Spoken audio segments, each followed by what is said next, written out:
Assalamualaikum warahmatullahi wabarakatuh. Alhamdulillah wassalatu wassalamu ala Rasulillah wa ala alihi wa sahbihi wa mawala. Pertama-tama saya bacain dulu caption yang dibuat sama tukang poster tentang why. Udah hijrah, rajin sholat, rajin puasa, tapi kok dagangannya saya nggak selaris orang lain. Padahal kelihatannya orang itu sholatnya setahun cuma 2 kali, pas Idul Fitri sama Idul Adha. Akhirnya ninggalin juga kerjaan yang nggak halal itu, tapi sampai sekarang kok belum dapat gantinya.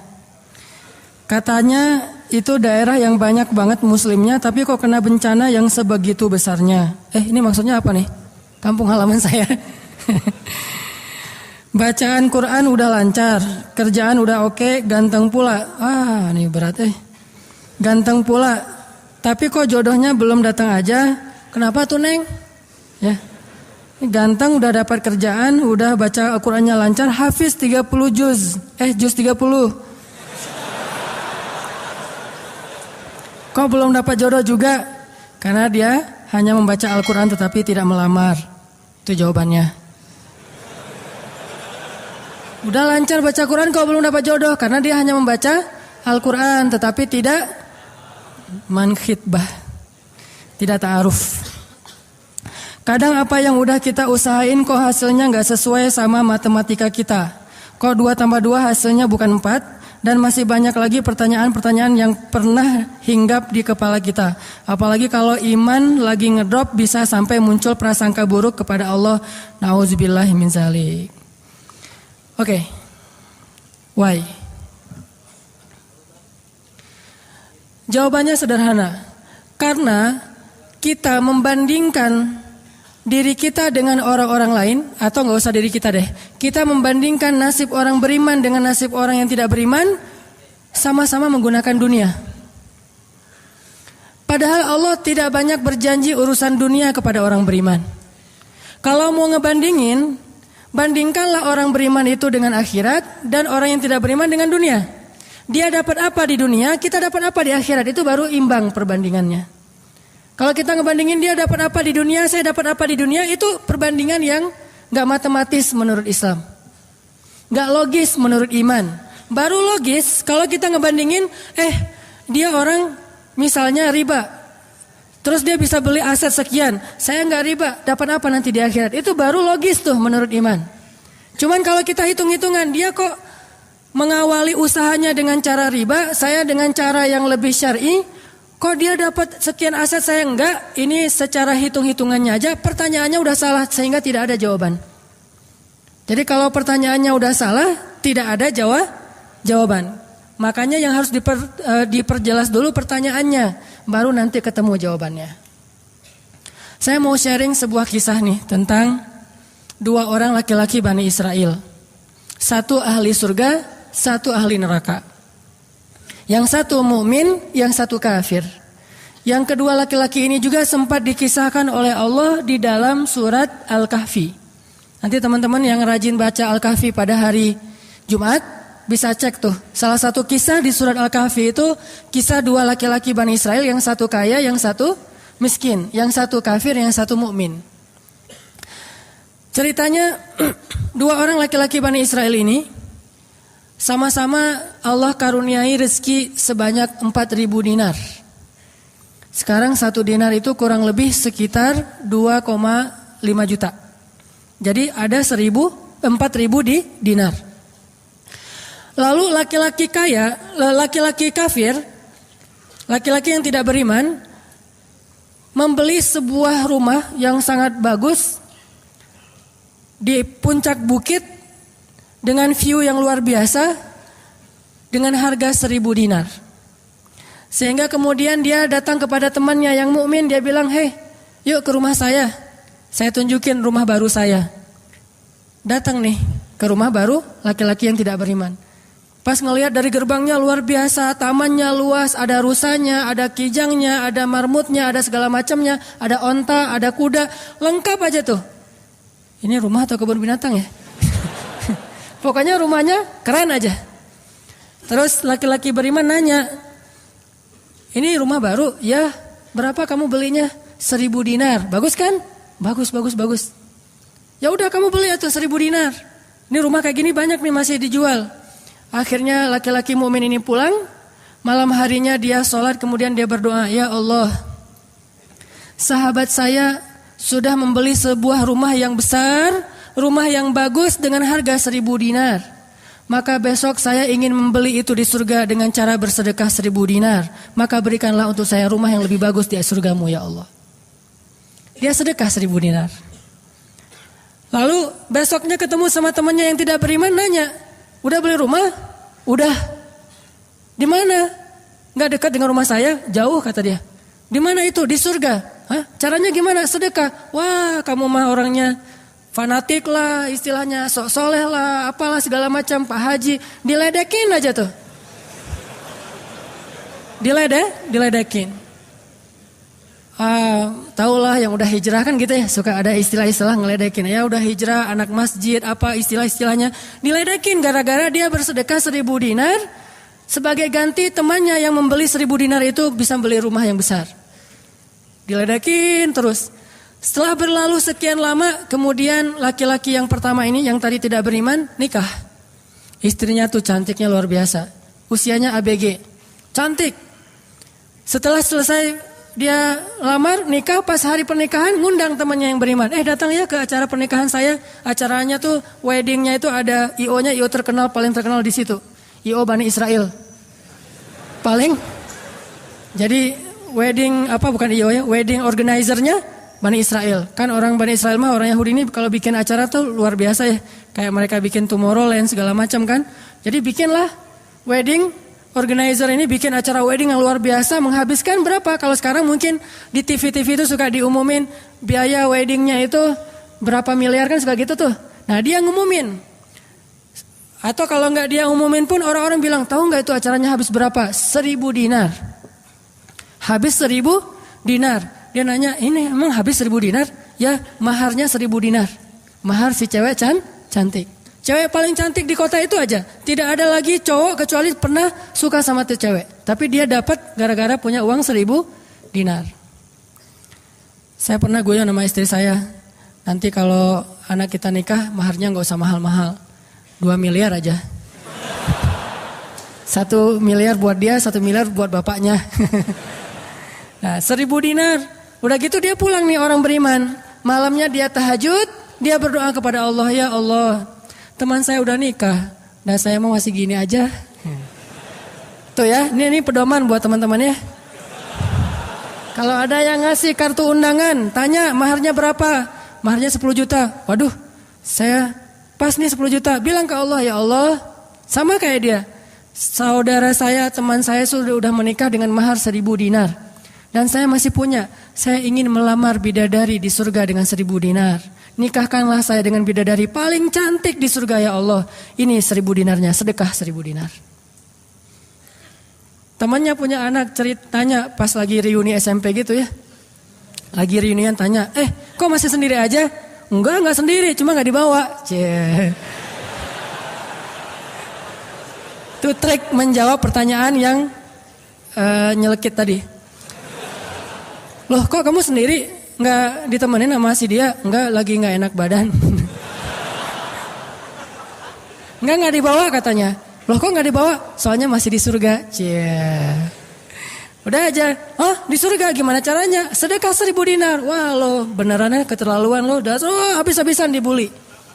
Dibully habis-habisan gara-gara dia gak melamar cewek dengan 1.000 dinar. Malah pakai sedekah untuk melamar bidadari Hurul Ain.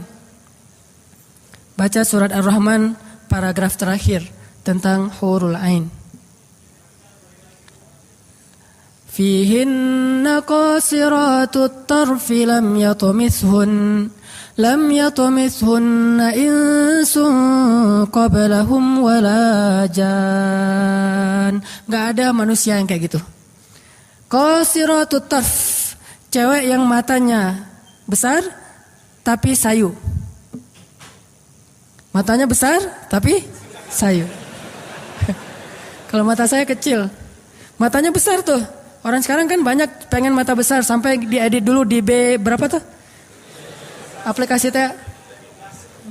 Itu. Di fotoras lah, apalah diedit. Supaya matanya disobek dikit bagian ininya. Jadi besar gitu ya. Dikasih eyeshadow, dikasih segala macam supaya matanya besar. Kenapa? Mata besar itu simbol dari kecantikan. Makanya bidadari itu bahasa Arabnya hurul ain, yang matanya besar. Lam yatumithunna insun qablahum walajan. Belum pernah disentuh. Disentuh doang loh ya, bukan yang lain. Cuma disentuh aja, belum pernah oleh manusia dan jin. Murni, asli, original. Belum pernah dilihat oleh siapapun, benar-benar tersimpan. Kannahunnal yaqut wal marjan. Seolah-olah mereka itu adalah yaqut wal marjan, mutiara yang wangi. Udah mutiara, wangi pula. Yaqut wal marjan. Bukan Yakult yang diminum sehari, itu ya. Yakult beneran. Ditambah lagi nanti di ayat yang lain, fihinna khairatun hisan. Perempuan yang khairat. Khairat itu artinya banyak anak. Subur. Dan di surga itu orang berkeluarga dan beranak pinak. Sehingga seseorang ketika pengen punya anak langsung punya anak, tidak perlu 9 bulan hamil. Dan gak perlu juga sesar. Udah aja lahir. Lahir dengan cara yang Allah ciptakan sangat indah, tidak perlu ada wahnan ala wahnin, tidak ada kepayahan demi kepayahan, lahir anak. Dan anaknya bisa pesen, request. Ya Allah, saya pengen anak laki-laki, tapi modelnya gini. Nah, bisa. Kalau di dunia kan gak bisa request, terima aja apa adanya ya. Oh gini, ternyata gak mirip.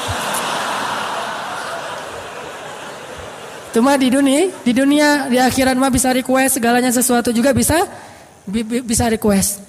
Udah aja kayak gitu, hurul ain. Sehingga dia tahu, gimana pun cewek ini cantik, tidak pernah bisa mengalahkan satu hurul ain. Seandainya jemari hurul ain, jari kelingking doang dikeluarin dari surga ke dunia, maka cahaya matahari akan tertutup oleh cahaya jari kelingkingnya hurul ain. Kalau hurul ain sempat keluar dari surga, jatuh ke bumi, kau bidadari jatuh dari langit gitu kan ya. Nah, jatuh tuh ke bumi beneran, maka nafasnya, satu kali dia bernafas, semua manusia akan mati karena tergila-gila kepada dia. Harumnya nafas hurul ain. Gak usah dibayangin, ntar makin gak bisa tidur. Sekedar ilustrasi doang nih. Akhirnya dia lamar tuh hurul ain dengan sedekah 1000 dinar. Udah aja sih kayak gitu. Dan dia merasa, alhamdulillah saya lebih beruntung dari dia. Saya lebih beruntung dari dia. Gitu matematika mukmin. Baru setelah beberapa tahun, teman yang pertama tadi yang tidak beriman beli kebun. Kebun yang sangat luas. Lalu ngajak lagi teman yang beriman, yuk ke kebun saya. Kamu udah punya kebun? Udah, datang aja. Kamu tahu nggak nih kebun yang saya beli berapa? 2.000 dinar. Kebun korma yang sangat luas, yang di dalamnya ada mata airnya sendiri, yang tidak seolah-olah tidak ada batas ketika kita memandangnya. Terus sepanjang mata memandang. Kebun kurma yang rindang, 2.000 dinar. Lalu laki-laki ini pulang lagi, ya Allah, izinkan saya membeli kebun-kebun surgamu dengan 2.000 dinar. Karena saudara saya itu udah membeli kebun di dunia. Sedekah lagi 2.000 dinar. Terus kayak gitu sampai mereka tua. Yang satu meninggal dalam keadaan kaya raya tapi kafir. Yang satu lagi meninggal dalam keadaan miskin tapi beriman. Siapa lebih beruntung? Tergantung matematika yang dipakai. Kalau matematikanya materi duniawi, pasti orang yang pertama yang tidak beriman lebih beruntung. Bisa menikmati dunia habis-habisan sampai hari tuanya. Tapi kalau matematikanya matematika mukmin, Rabbani, maka pasti yang kedua lebih beruntung dari yang pertama. Nanti setelah mereka meninggal, ini ceritanya panjang sekali dan kemudian jadi salah satu tafsir dari Al-Quran surat As-Saffat yang nanti kita baca.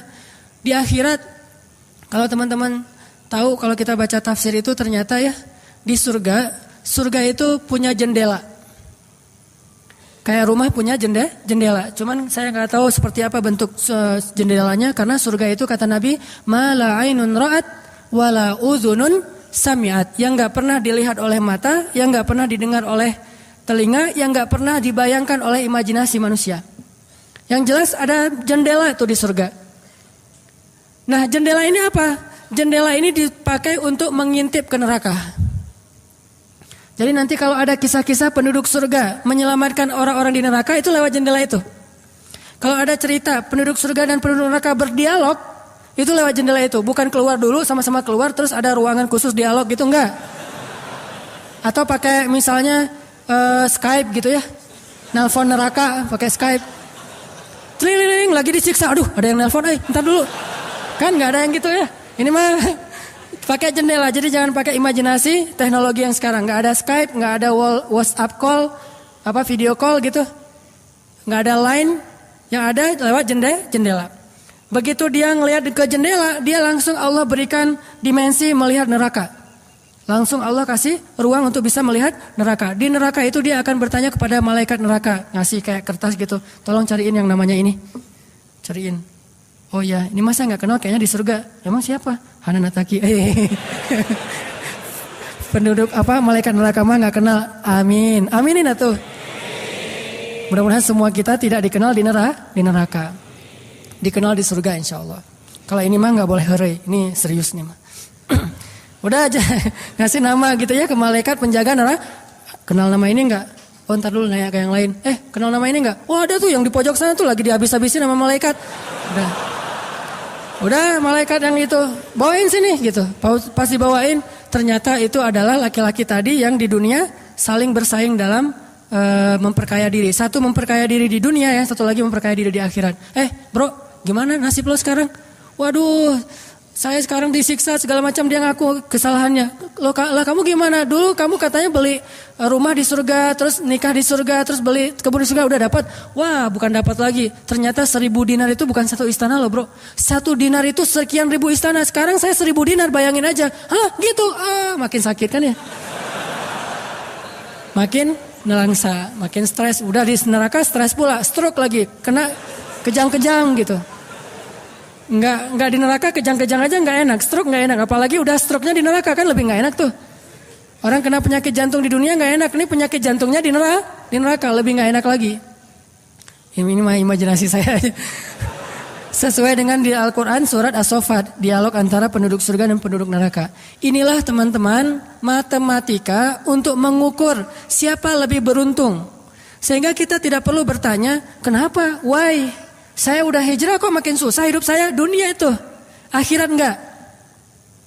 Kalau kita mengukur amal kita hanya dengan dunia, kita bakal sering kecewa karena Allah tidak menilai dunia ini bahkan lebih ringan daripada 11 sayap nyamuk. Seandainya kata Nabi dunia ini di mata Allah ada harganya, pasti Allah gak mau ngasih dunia kepada orang yang tidak beriman. Gak mau. Berhubung dunia ini tidak ada nilainya, Allah kasihlah kepada orang yang tidak beriman. Sedangkan yang bernilai, Allah simpan untuk orang yang beriman dan sabar. Pakai kacamata Rabbani, cara pandang Allah Subhanahu wa taala. Sehingga ketika kita hijrah, kita minta tolong kepada Allah urusan dunia, tetapi kita yakin kalau kita istiqomah, ikhlas, maka di akhirat wa ma indallahi khair. Itu harus jadi mantra yang kita ulang-ulang tuh. Kalau teman-teman lagi cemburu dengan dunia, seseorang bilang wa ma indallahi khair. Apa yang ada di sisi Allah lebih baik. Udah enggak jadi cemburu tuh. Saya pakai itu sebagai terapi buat diri saya sendiri. Kalau saya lagi ada rasa kayak kepengen apa yang orang punya, ada rasa iri, ada rasa cemburu, ada rasa kayak merasa orang lain lebih beruntung dari kita, saya selalu pakai mantra wa ma indallahi khair, wa ma indallahi khair, wa ma indallahi khair. Sehingga hilanglah rasa cemburu itu. Apa yang ada di sisi Allah lebih baik, apa yang ada di sisi Allah lebih baik, apa yang ada di sisi Allah lebih walal akhiratu khairul laka minal ula wal akhiratu khairu wa abqa. Akhirat lebih baik bagimu dan daripada dunia. Akhirat lebih baik dan lebih kekal.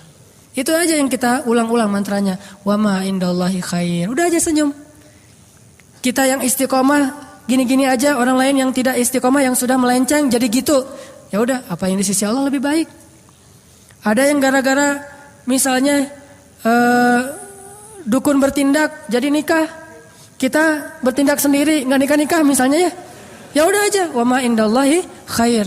Dan apa yang ada di sisi Allah itu bukan hanya akhirat tetapi juga dunia. Cuman Allah tidak memberikannya dalam waktu yang segera kepada mukmin karena Allah ingin melihat dulu ketabahan, kesabaran dan keistiqomahan kita. Matematika itu coba kita pakai dalam hidup. Kayak saya pernah dulu banget awal-awal saya di Bandung masih senang usaha-usaha gitu sebelum ada dakwah. Kan pertama saya masuk ke Bandung bukan berdakwah. Lama-lama setelah lelah berusaha akhirnya berdakwah. Karena nggak mendapatkan kebahagiaan hanya dengan harta. Kan dulu saya pernah usaha bisnis pulsa yang saya pernah cerita. Ada 60 cabang pulsa saya di Bandung. Terus naik lagi bisnis jual beli mobil bekas. Beli, jual. Terus terakhir pernah main properti walaupun gak sampai punya klaster, sampai punya perumahan. Tapi 1-2 properti beli, jual lagi, perbaiki, jual dan segala macam. Waktu itu saya sempat hampir kegoda sama teman saya yang beli beberapa aset ruko di daerah Antapani. Dulu Antapani gak seperti sekarang, masih murah-murah tuh rukonya. Dan kan cepat banget tuh perkembangan Antapani ya. Dia beli tuh 1 ruko di Antapani dengan DP lalu dia cicil. Nah, cicilannya ini dibayar oleh yang kontrak. Kebetulan ruko dia dikontrak oleh warung Padang. Sehingga dia paling nambah-nambah dikit lah. Walaupun yang gak bisa utuh tapi dia nambah-nambah dikit. Ini udah azan? Udah? Oh, nanti ceritanya next insyaallah habis salat Isya. Barakallah. Bismillahirrahmanirrahim. Tadi sampai di mana teman-teman? Oh iya. Antapani ya. Sampai Antapani. Nah, waktu itu nggak ada basa-basi, langsung aja Bismillahirrahmanirrahim. Teman-teman kita lanjutkan. Sampai di Antapani. Jadi teman saya tuh ada yang investasi dengan beli salah satu ruko di Antapani dengan cara nyicil DP, terus yang bayar cicilannya itu adalah yang kontrak. Kalau nggak utuh pun dia tambahin sedikit lah, paling nambahin 500.000 sebulan. Setelah kurang lebih 3 tahun, akhirnya itu udah lunas, dia bisa nge-DP-in lagi yang baru. Setelah sekitar 5 tahun berjalan, saya ketemu lagi sama dia. Dia bilang, ini semuanya udah ruko saya nih. Udah ada sekitar 6 ruko yang dia punya. Dan setengahnya dipakai sama Alfamart. Sisanya dipakai ada warung Padang, ada apa di situ. Sehingga dengan cara dia bisa cepat berkembang. Saya di awal menganggap diri saya tuh agak-agak idealis. Anggapan pertama, waduh saya ini kayaknya terlalu idealis kali ya gitu. Mulai galau kan, mulai tidak istiqomah. Jangan-jangan saya terlalu kaku nih dalam agama. Lagi nyari-nyari dalil mana nih yang membolehkan gitu kan ya. Biasalah apalagi ustadz kan bisa ngotak-ngatik gitu kan. Sampai bisa menemukan dalil boleh, tapi gak nemu. Akhirnya yang bisa menguatkan hati apa? Wa ma indallahi khair. Apa yang ada di sisi Allah lebih baik.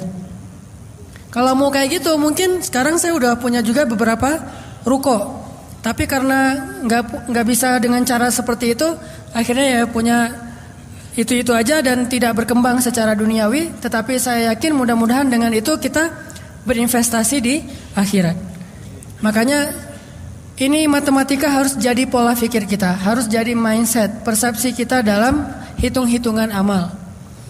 Sehingga ketika kita belajar Islam, mulai bertaubat, mulai berhijrah, lalu Allah Subhanahu wa taala seolah-olah lebih memanjakan orang lain yang belum berhijrah, yang belum bertaubat daripada kita dengan dunia. Katakan wa ma indallahi khair. Apa yang ada di sisi Allah lebih baik. Katakan bahwa wal akhiratu khairun wa abqa. Akhirat lebih baik dan lebih kekal. Katakan walal akhiratu khairul laka minal ula. Dan akhirat itu lebih baik bagimu daripada dunia. Ini yang memotivasi kita untuk bisa istiqomah. Sehingga kita tidak ngerasa dicurangin sama Allah Subhanahu wa ta'ala.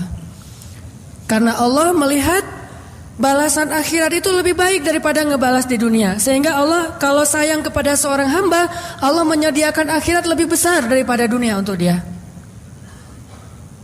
Seandainya dunia itu adalah bentuk kasih sayang Allah, maka Allah sudah memberikan kekayaan dunia kepada semua nabi yang Allah cintai. Tapi nabi yang kaya itu sedikit.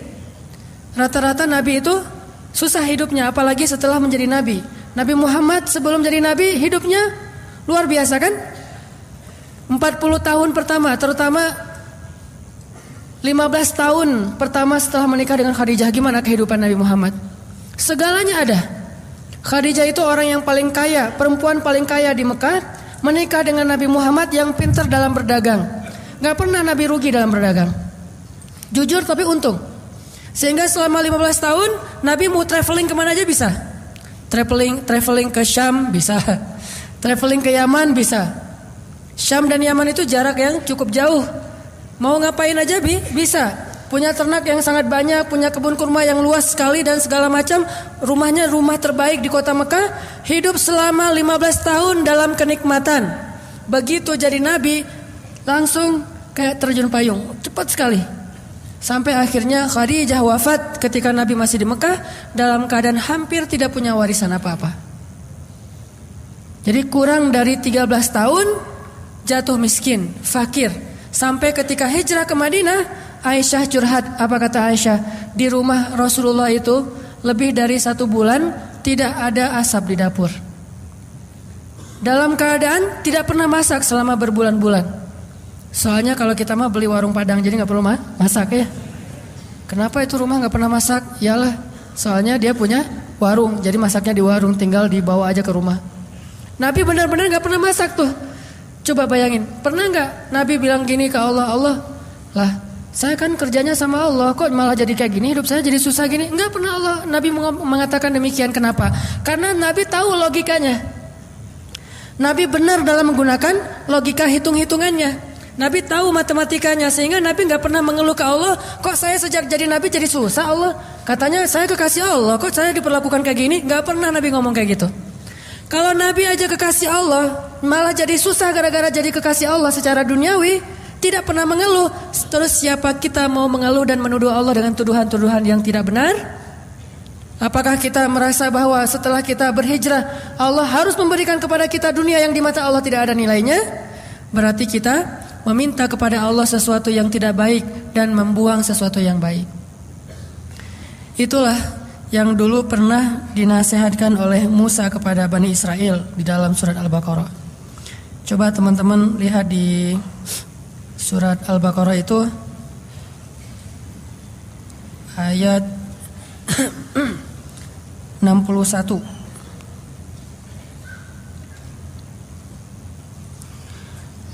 A'udzu billahi minasy syaithanir rajim. Wa idh qultum ya Musa lan nasbir ala ta'amin wahid fad'u lana rabbaka yukhrij lana mimma tunbitul ardu min baqliha wa وقثائها وفومها وعدسها وبصلها. Apa yang terjadi? Ketika orang-orang Bani Israel hijrah ke Palestina, lalu mereka mengeluh di Palestina karena setelah mereka hijrah hidup mereka tidak menjadi lebih baik secara duniawi. Perasaan kata Bani Israel, sama aja deh. Sejak kita hijrah, sejak kita masuk agama Yahudi, sejak engkau datang Musa, sawa'un alaina, nasib kami sama aja nih. Sebelum kamu datang dan setelah kamu datang, nasib kami tetap aja susah wahai Musa. Ini logika Bani Israel. Makanya banyak Bani Israel itu yang kufur kepada Allah karena pakai logika ini. Logika 2 tambah 2 4. Itu logika Bani Israel.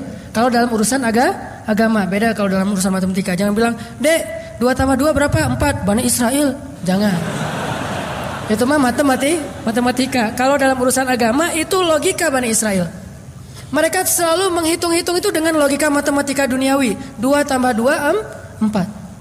Sehingga mereka selalu mengeluh, "Ya Musa, sama saja nasib kami engkau datang dan engkau tidak datang dulu. Sama-sama susah.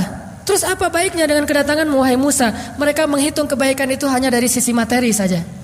Padahal kedatangan Musa telah mengeluarkan mereka dari perbudakan kalau mau dihitung lebih jujur di urusan dunia. Kedua, dengan kedatangan Musa, mereka akhirnya diselamatkan dari kejahatan dan kekejaman Firaun yang membunuh anak laki-laki mereka dan memperbudak anak perempuan. Apakah mereka lupa?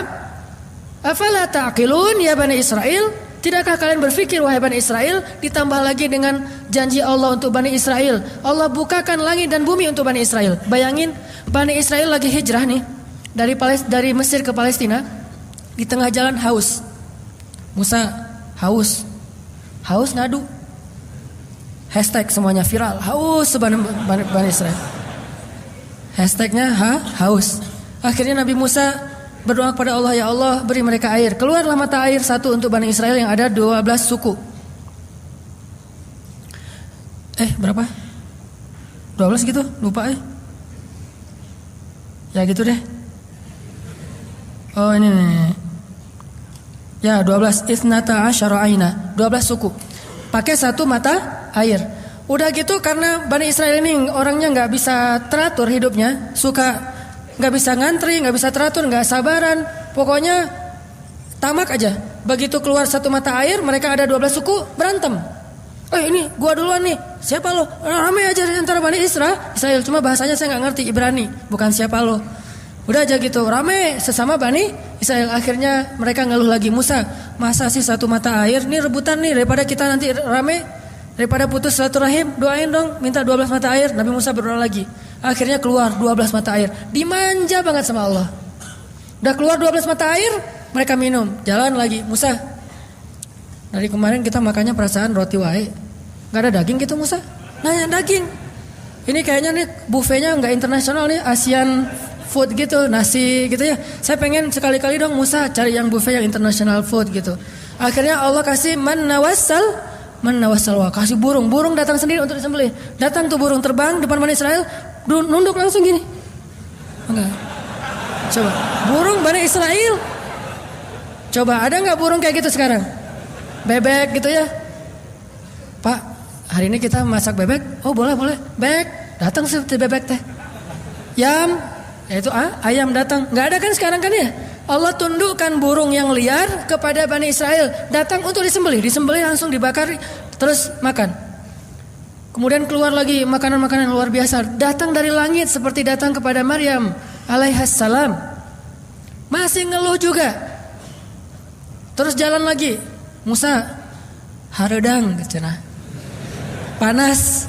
Datang awan menaungi Bani Israel. Mana ada manusia, bangsa di muka bumi ini selain para nabi yang dinaungi awan sepanjang perjalanan coba.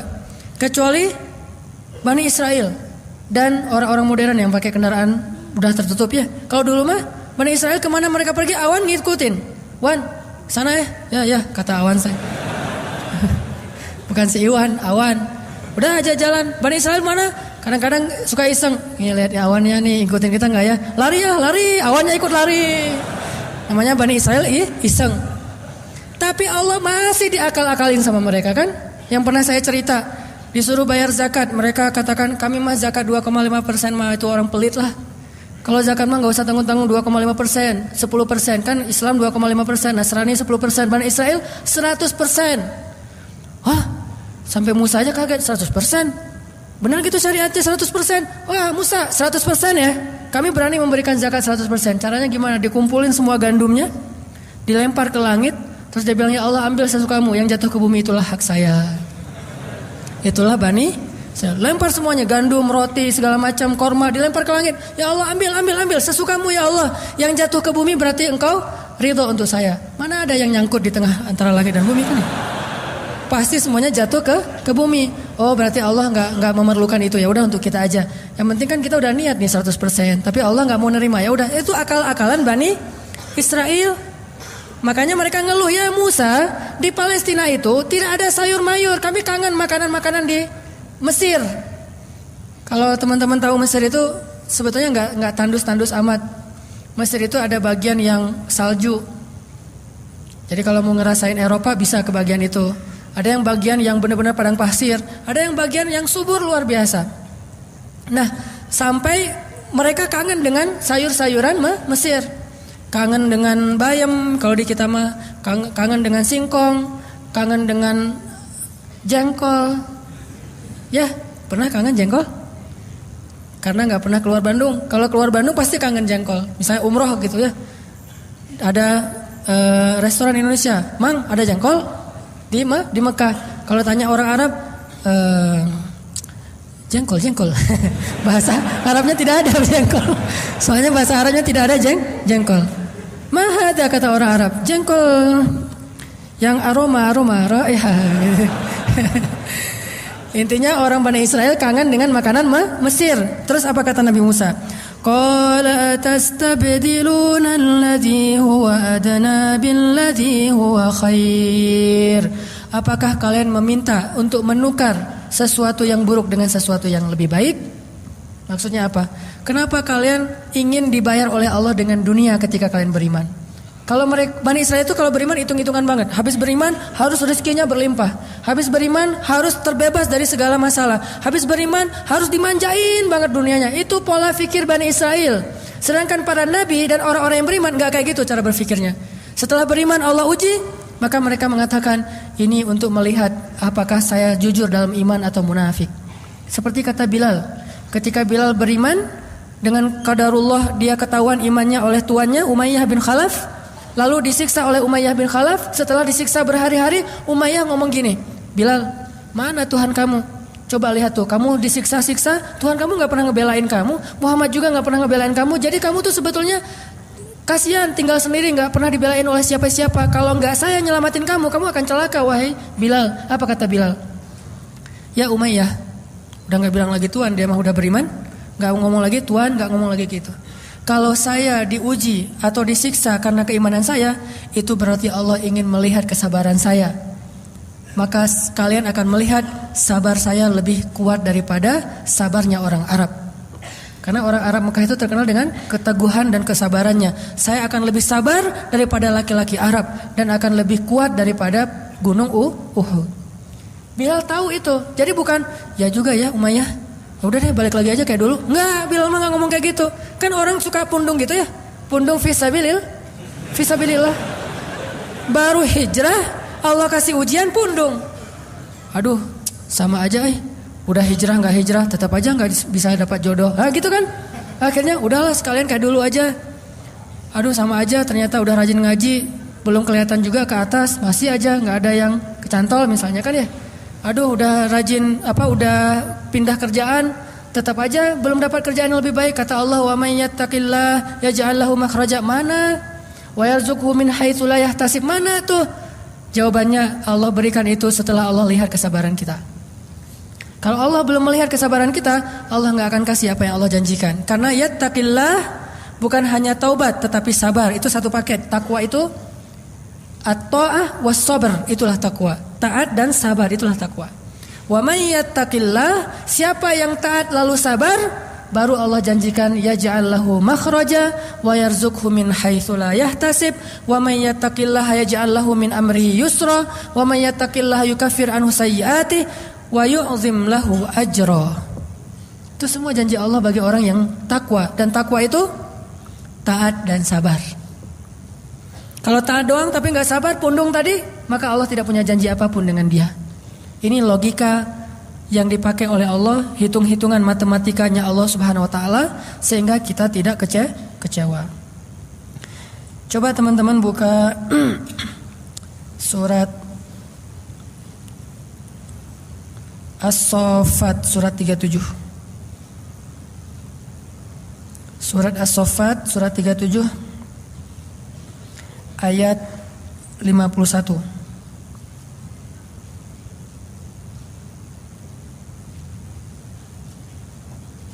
Atau 50 deh. Surat 37 ayat 50. Ini saya bacain dulu ya. Nanti setelah itu kita renungkan.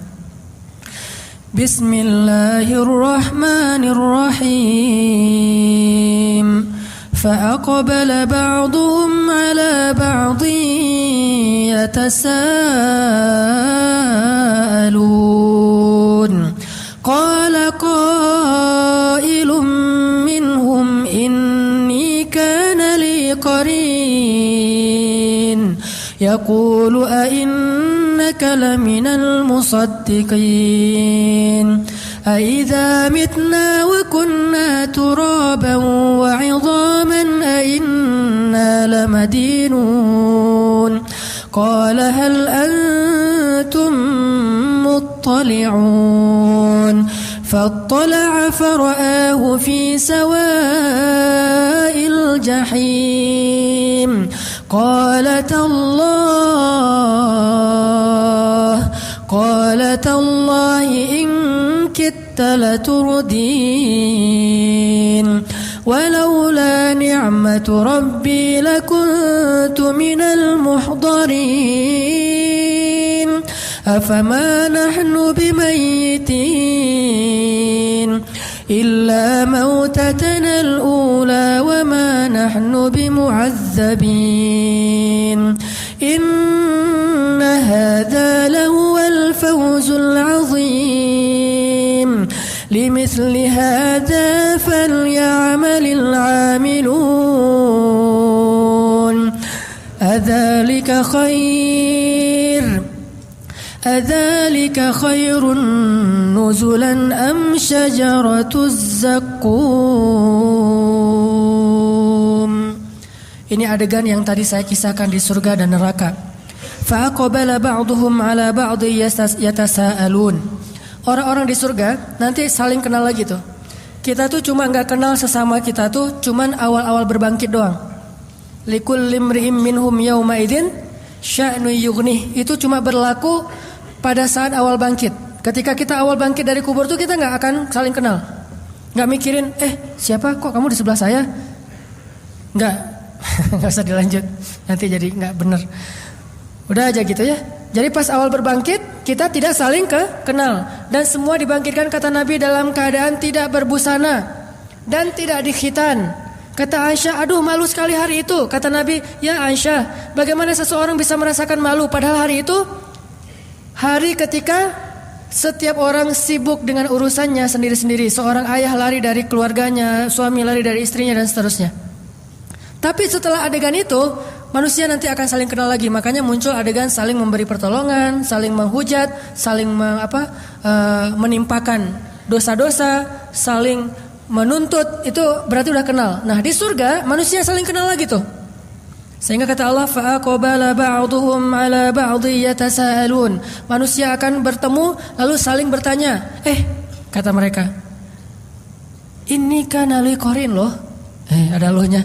Ini kana li qarin. Apa artinya? Dulu saya tuh punya teman loh, kata dia. Ini kata dia ke sama orang yang penduduk surga.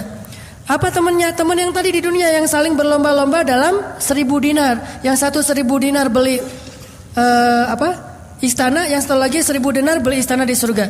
Yang satu 1.000 dinar nikah di dunia, yang satu lagi nikah di surga. Yang satu lagi 2.000 dinar beli kebun di dunia, yang satu lagi 2.000 dinar beli di surga. Qarinun, teman dekat saya ketika di dunia.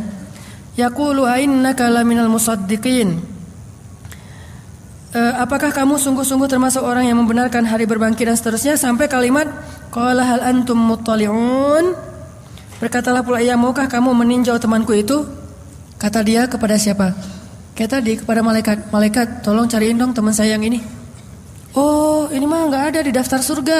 Dia mah di neraka. Oh, gitu ya. Udah pergi aja ke jendelanya surga. Lalu melihat ke arah neraka. Ketika bertemu di neraka, fattala'a itu gini. Jadi ittala'a itu ngelihat itu kayak melongo gitu. Kan surga di tempat yang tinggi, neraka di tempat yang rendah, yang dalam. Dari surga dia ngelihat ke bawah, ke neraka. Fattala'a, ayat berapa tuh? 55. Fattala'a fara'ahu fi sawa'il jahim. Lalu dia lihatlah saudara atau temannya itu di dalam neraka yang sangat panas menyala-nyala. Dan melihatnya itu nggak pakai teropong segala macam. Aduh nggak kelihatan, saya minusnya udah ini. Ada ini nggak optik nggak di sini? Cari di neraka nggak ada. Ngelihat langsung penglihatan orang-orang di surga itu basirah, sangat bening, jelas sehingga bisa melihat ke dalam neraka. Ternyata temannya ada di sawa'il jahim. Sawa'il jahim itu kata ulama di dasar neraka. Qala, berkatalah orang yang di surga ini, tallah, demi Allah, in kita laturdin, hampir saja kamu mencelakakan saya. Apa maksudnya?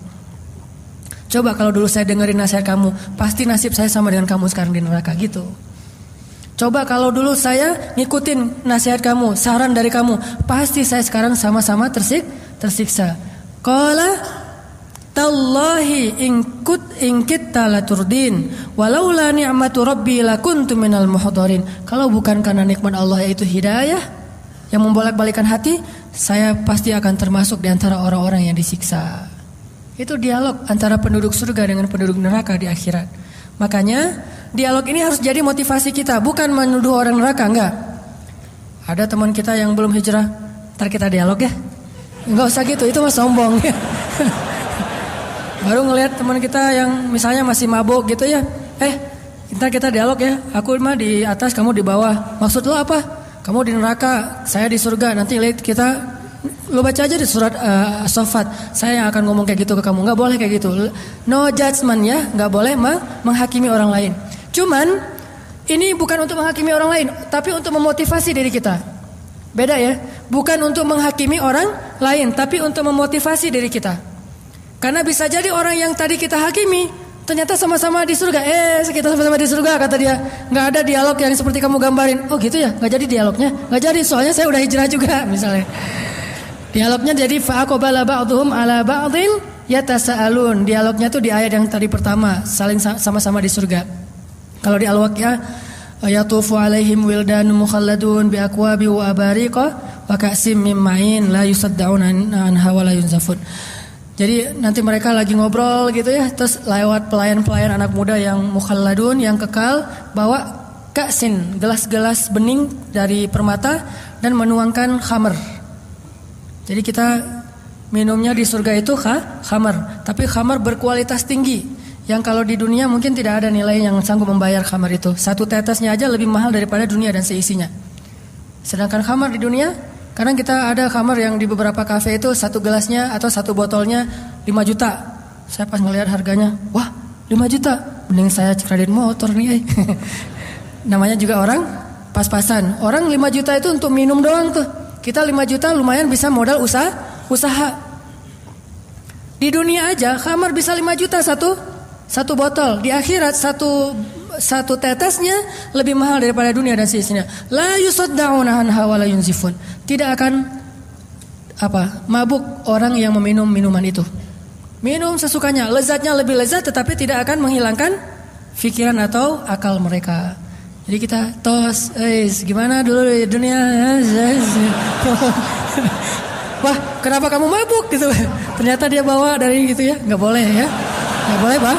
Saking ada sahabat yang kayak gitu, ada mau mati aja bawa khamar, bukan ke surga bawa khamar ya, mau mati aja bawa khamar. Siapa dia? Seorang sahabat Nabi yang udah hijrah tapi nggak bisa berhenti minum. Cuma itu doang yang dia belum bisa hijrah, yang lain udah hijrah.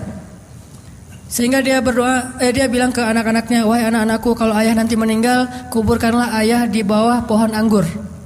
Sehingga buah-buah anggur yang jatuh ke tanah yang sudah busuk, kemudian masuk ke dalam tanah, cairannya itu bisa membasahi tulang-tulang ayah. Coba, saking ediknya dengan khamar. Sampai meninggalnya aja pengen di bawah pohon anggur, itu artinya bawa khamar ke akhirat. Dia mau meninggal aja bawa anggur tuh. Nah ternyata gak ada itu di surga, gak ada orang minum khamar. Loh kok mabuk ya? Perasaan di surga gak ada yang mabuk deh. Nih jangan-jangan mereknya apa nih? Gak ada ya di surga maya. Semuanya lurus. Sehingga dialog itu akan terjadi nanti di akhirat. Ini motivasi buat kita. Sehingga kalau misalnya kita sedikit ngerasa agak kayak kok hidup saya susah gini padahal udah hijrah, bilang aja apa yang ada di sisi Allah lebih baik. Saya udah mudah-mudahan dapat di akhirat. Kalau misalnya orang lain bisa membeli segala macam di dunia, kita belinya lewat sedekah aja, lewat dua rakaat sholat, lewat tasbih. Kita mengatakan misalnya Subhanallahil azim, subhanallahi wa bihamdi. Itu pahalanya apa? Satu kali mengucapkan Subhanallahil azim, subhanallahi wa bihamdi, pahalanya Allah tumbuhkan satu pohon kurma di surga.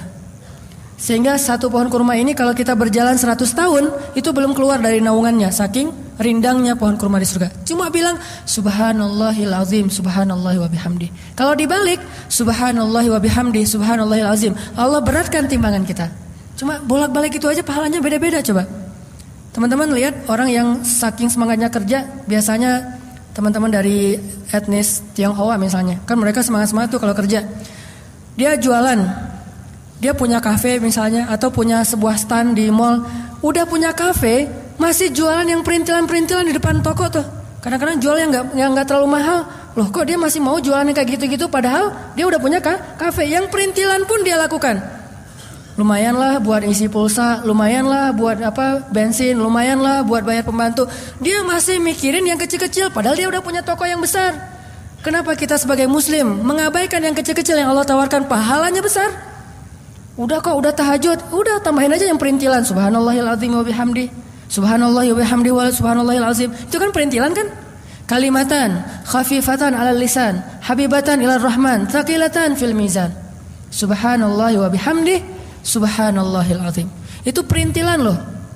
Gampang ngucapinnya, tetapi pahalanya luar biasa di sisi Allah SWT. Jadi nggak boleh bilang, kan udah tahajud, kan udah umroh, kan udah tilawah, kan udah. Sama kayak orang tadi, kan udah punya toko. Kenapa masih jualan yang kecil-kecil di depan tokonya? Begitu juga kita, kan udah tahajud. Kenapa masih mikirin subhanallah, subhanallahan? La haula wala quwata illa billah. Itu adalah satu box perhiasan di dalam surga. Disimpannya di bawah arasy, bukan di bawah tempat tidur.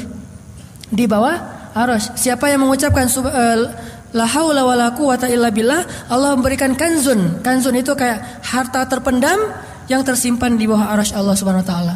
Sehingga pas kita nanti masuk surga insyaallah, tiba-tiba Allah mengatakan, "Abdi, hambaku, ini untuk kamu." Ya Allah, ini dari mana? Dari la haula wala quwata illa billah. Wahai hambaku, ini untuk kamu. Dari mana? Dari subhanallah, dari alhamdulillah, dari Allahu akbar, dari la ilaha illallah.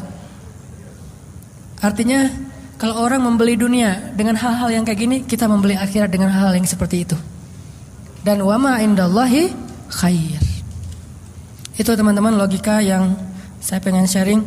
Dan para sahabat semuanya menggunakan logika ini walaupun nasib mereka beda-beda. Ada Abu Hurairah yang makan aja susah, ada Abdurrahman bin Auf yang susah kalau nggak makan, selalu makan gitu ya. Ini beda dua sahabat. Abu Hurairah kan makan susah kan ya? Dia susah dengan kemiskinannya. Abdurrahman susah dengan kekayaannya.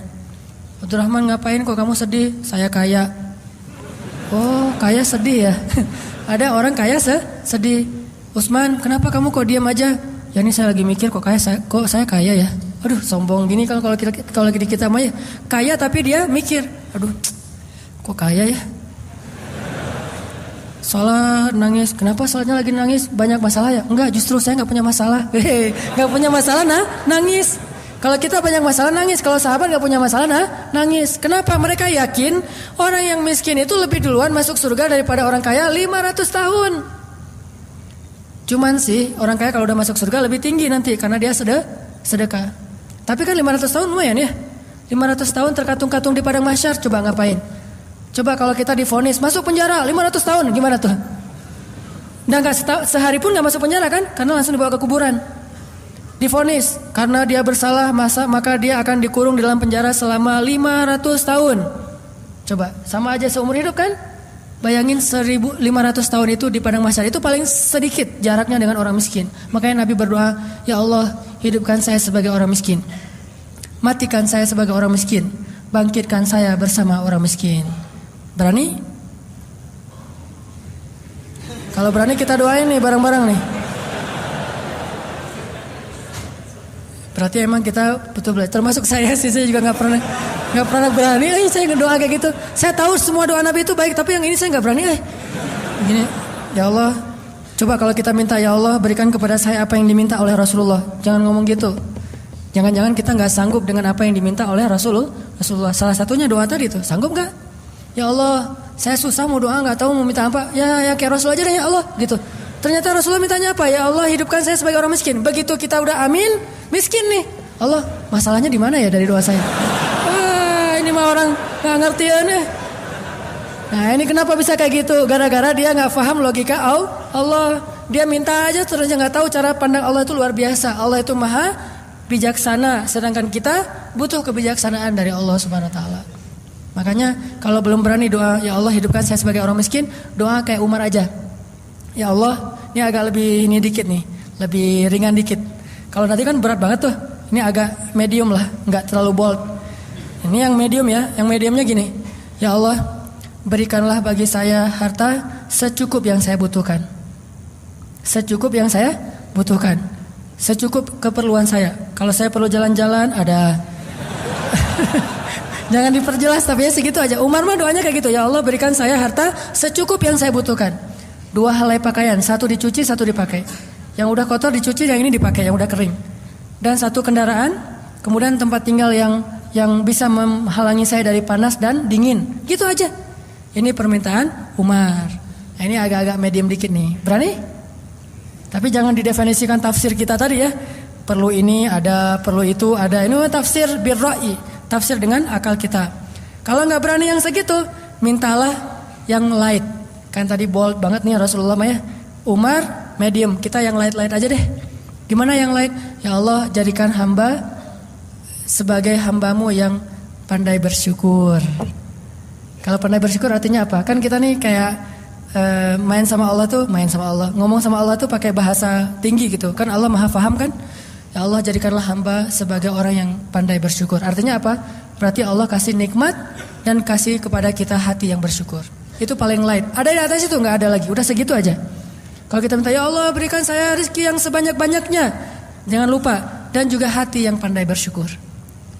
Inni as'aluka ilman nafi'a wa qalban syakira wa rizqan wasi'an. Jangan rizqan wasi'an tapi qalban kufur. Nah, ini nauzubillah min dzalik. Seperti sa'labah. Oke, itu aja yang bisa saya sampaikan pada malam ini. Mudah-mudahan bermanfaat. Kesimpulannya apa teman-teman? Kesimpulannya wa ma indallahi khair. Jadi jawabannya dari 2 tambah 2 adalah wa ma indallahi khair. Logika hitung-hitungan orang beriman dengan orang kafir itu berbeda.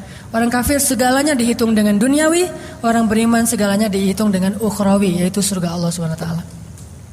Sehingga kita tidak putus asa dan juga tidak bersedih hati. Likaila tahzanu ala ma fatakum wala tafrahu bima atakum. Supaya kalian tidak berputus asa terhadap apa yang luput dari kalian dan juga tidak lupa diri terhadap apa yang Allah berikan kepada kalian. Terakhir, marilah kita berdoa.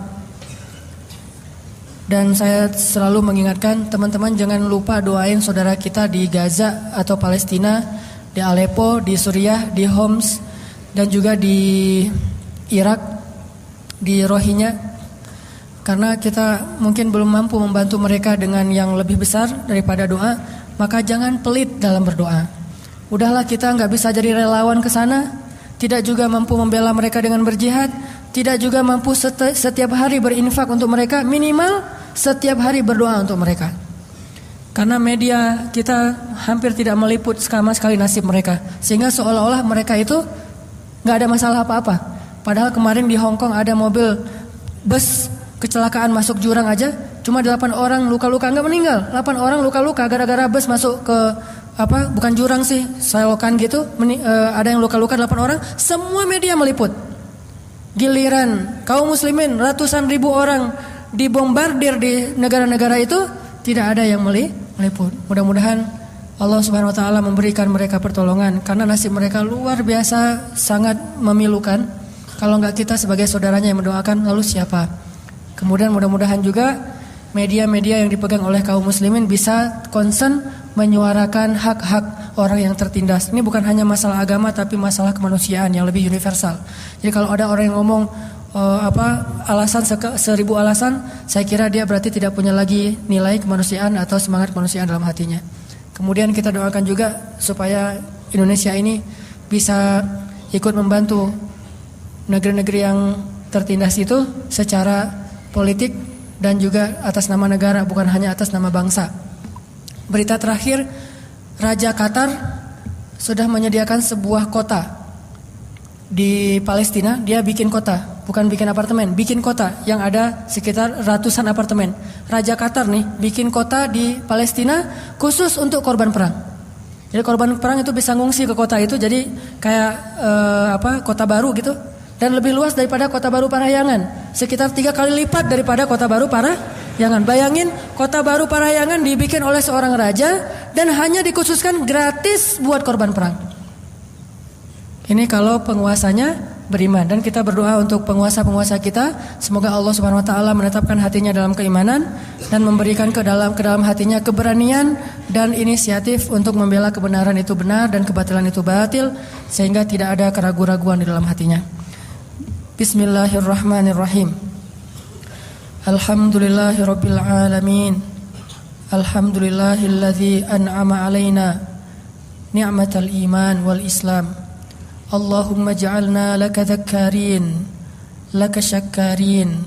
Allahumma ilaika aslamna wa bika amanna wa 'alaika tawakkalna wa bika khasamna. Na'udzu bi'izzatika an tudhillana. Antal hayyul ladzi la yamut wal insu wal jinnu yamutun. Allahumma zalamna anfusana zulman katsira fa innahu la yaghfiru adh-dhunuba illa anta faghfir lana maghfiratan min 'indika warhamna innaka antal ghafurur rahim. Rabbana atina min ladunka rahmah wa hayyi' lana min amrina rashada waj'al lana min kulli dhiqin makhraja wa min kulli hammin faraja wa min kulli usri yusra. Allahumma ansuril Islam wal muslimin. Allahumma ansuril muslimina fi Palestin. Allahumma ansuril muslimina fi Suriah. Allahumma ansuril muslimina fil Iraq. Allahumma ansuril muslimina al mustad'afin al mazlumina fi Rohingya. Allahumma ansuril mujahidina fi kulli makan. Allahumma wahhid sufufahum wasaddid ramyahum washfi jarhahum warham syuhada'ahum. Allahumma alif baina qulubil muslimin kama allafta baina qulubil muhajirin wal ansar. Allahumma ij'al baladana Indonesia hadza baladan amina warzuq ahlahu minats thamarati man amana minhum ya razzaq. Allahumma hdi syababal muslimin. Allahumma astur auratil muslimin. Allahumma ansur dinana. Allahumma ansur dinana. Allahumma ansur da'watana hadhihi. Allahumma ansur da'watana hadhihi. Allahumma ighfir lana wa liwalidayna ya rabbana wa li ummahatina wa li abaina wa li ikhwanina wa li akhawatina wa li asatizatina wa li jami'il muslimin. Allahumma ighfir lana fa innahu la yaghfiru adh-dhunuba illa anta wa tub 'alaina innaka antat tawwabur rahim. Allahumma inna nas'aluka al-huda wat-tuqa wal-'afafa wal-ghina. Allahumma inna nas'aluka ridhaka wal-jannah wa na'udzu bika min sakhatika wan-nar. Rabbana hab lana minas salihin. Rabbana ij'alna muqimis salati wa min dhurriyyatina rabbana wa taqabbal du'a. Rabbana hab lana min azwajina wa dhurriyyatina qurrata a'yun waj'alna lil muttaqina imama. Ya Wadud, nas'aluka al-wudda. Ya Wadud, nas'aluka al-wudda. Ya Wadud, ya arhamar rahimin, nas'aluka ar-rahmata wal wudda. Rabbana atina fid dunya hasanah wa fil akhirati hasanah wa qina adzaban nar wa adkhilnal jannata ma'al abrar ya azizu ya ghaffar ya rabbal alamin ya arhamar rahimin. Engkaulah yang maha terpuji di langit dan di bumi. Seluruh makhlukmu memujimu dan bertasbih kepadamu siang dan malam ya Allah.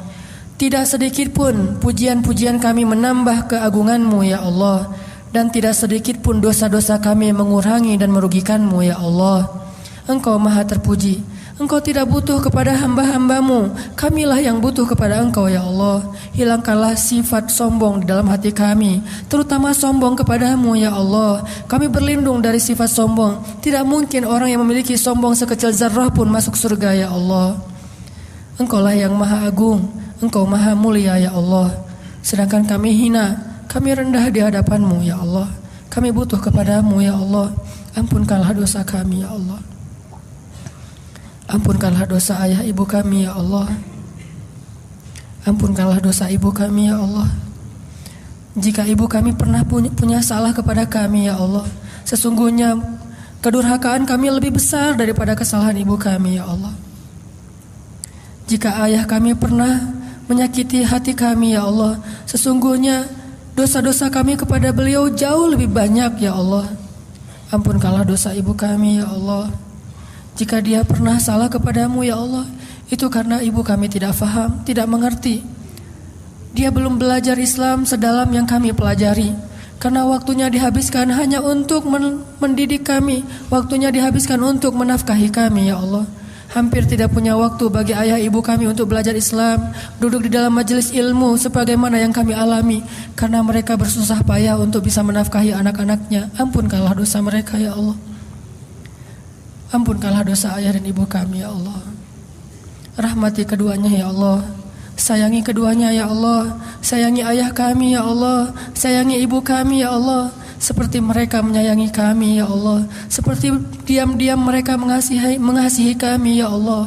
Jadikan setiap tetes susu ibu kami sebagai kebaikan di sisimu, ya Allah, baginya. Dan jadikan setiap tetes keringat ayah kami sebagai kebaikan di sisimu untuknya, ya Allah. Ya Arhamar Rahimin, anugerahkanlah untuk kami anak-anak yang soleh-soleha. Janganlah Engkau menghukum kami karena kedurhakaan kami kepada ayah ibu kami. Engkau menghukum kami dengan kedurhakaan anak-anak kami kepada kami, ya Allah. Sesungguhnya Engkau menghukum seseorang sesuai dengan amal perbuatannya. Janganlah Engkau menghukum kedurhakaan kami dengan kedurhakaan anak kami kepada kami, ya Allah. Ampunkanlah dosa kami. Siapa lagi yang bisa mengampuni dosa selain Engkau, ya Allah? Siapa lagi yang bisa menghapus segala kesalahan selain Engkau, ya Allah? Siapa lagi yang bisa kami harapkan segala kebaikan kecuali kepadamu, ya Allah? Iyyaka na'budu wa iyyaka nasta'in. Iyyaka na'budu wa iyyaka nasta'in. Kepadamu kami berserah diri, ya Allah. Kami berhijrah dengan niat mencari ridha-Mu, ya Allah. Ingin memperbaiki diri kami, ya Allah. Ingin meninggalkan keburukan-keburukan di masa lalu kami, ya Allah. Terimalah kedatangan kami, ya Allah, di sisimu, sebagaimana Engkau menerima kedatangan kaum muhajirin kepada orang-orang Ansor di Madinah, ya Allah. Sesungguhnya pertolongan-Mu dan penerimaan-Mu lebih baik daripada penerimaan kaum Ansor. Terimalah kami, ya Allah. Bimbinglah kami di sisimu, ya Allah. Janganlah Engkau lepaskan kasih sayang-Mu dari kami. Janganlah Engkau melepaskan rangkulan-Mu dari kami. Rangkul kami, ya Allah, dalam kasih sayang-Mu. Janganlah Engkau biarkan kami tersesat setelah mendapatkan petunjuk. Beri kami kekuatan untuk melawan hawa nafsu kami sendiri, ya Allah. Beri kami kekuatan untuk melawan keburukan-keburukan yang ada pada dalam diri kami sendiri, ya Allah. Beri kami kekuatan untuk menundukkan keinginan-keinginan yang tidak Engkau ridhoi dalam diri kami, ya Allah.